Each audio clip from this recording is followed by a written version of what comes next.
Hello everybody, welcome back. It's more Cincinnati Reds franchise, and today, taking on the Houston Astros in Houston. They have Scott Feldman on the mound. We have Brendan Finnegan, and this is going to be a recap of the trade deadline. We made 3 trades.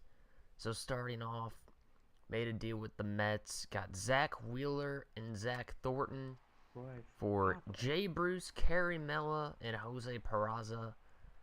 Did that deal because Bruce is playing at almost an MVP level. He was in the running for the MVP candidate in the awards section, and figured that we would capitalize on his value. It was still high, and we got Zach Wheeler because the Mets have a plethora of starters. They have enough depth. They actually got Willie Peralta. They apparently traded for him earlier in the season, so we got Zach Wheeler from them to help us with our starting rotation. And Zach Thornton as a bullpen piece. He's a 73 overall. And he was doing really well in the minor leagues. He has low 70s for his hits, Ks, walks, home runs per 9. I think home runs per 9 is in the 60s. But it looks good enough, at least for, the Reds bullpen. Reds bullpen standard, it's good enough.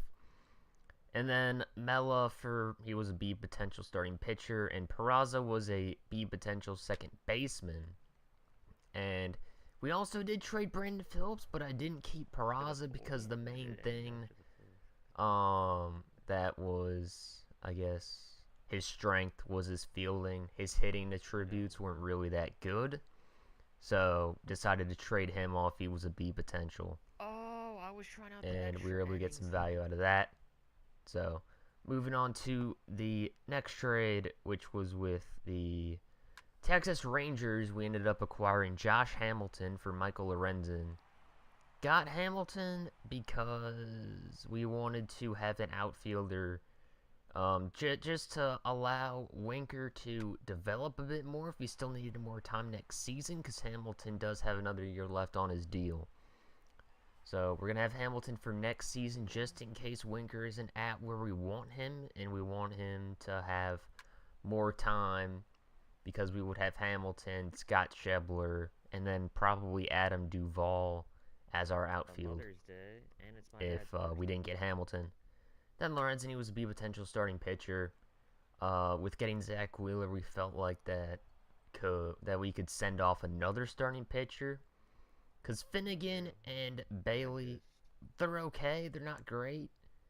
But with Wheeler, we get a starting pitcher who has the potential to be really, really good if he develops correctly, coming back from his Tommy John surgery. So we have a nice little 1 through 3 for the time being. And then the last trade we made, we did trade Brandon Phillips to the Kansas City Royals for Tim Collins and Gerard Dyson. And Dyson was just a filler in that because of Phillips' contract. The game wouldn't let it go through, so Dyson just allowed the trade to go through, and then we pick up Tim Collins, who was a very solid lefty reliever, and then he got hurt for Kansas City. So hopefully he can be that second lefty in our bullpen with Tony Cingrani. And with all these trades, we did end up sending down J.J. Hoover. He was really struggling in the closer spot. He had an ERA of, I think, over 4. And I was thinking that he was going to be, our closer throughout this entire franchise, but that might not be the case. He is 28, so it's not like it's the end of the world, but we did send him down just to have room to call up Thornton, and then we moved him to the setup role, and he's going to be there with Caleb Cotham. And we put Jumbo Diaz at the closer spot because he's been doing really well. He has an ERA under 3. Him and Cotham have been really impressive this season. And so has Ross Ohlendorf. He has, I think, an ERA of 3.39, which is pretty impressive. And then Collins is going to really help out because Cingrani struggled, so we're going to be able to bring him up. I'm pretty sure he's injured in real life, so I'm going to have to see when his injury in real life is over with, but that's going to be the end of this episode. We did take the L to the Houston Astros. Carlos Gomez was just way too much for us as Correa and Altuve celebrate. Yeah, I hope you guys enjoyed, and next video is going to be Zach Wheeler's, I think it's going to be his first home start. So tune in for that one. I'll see you guys later.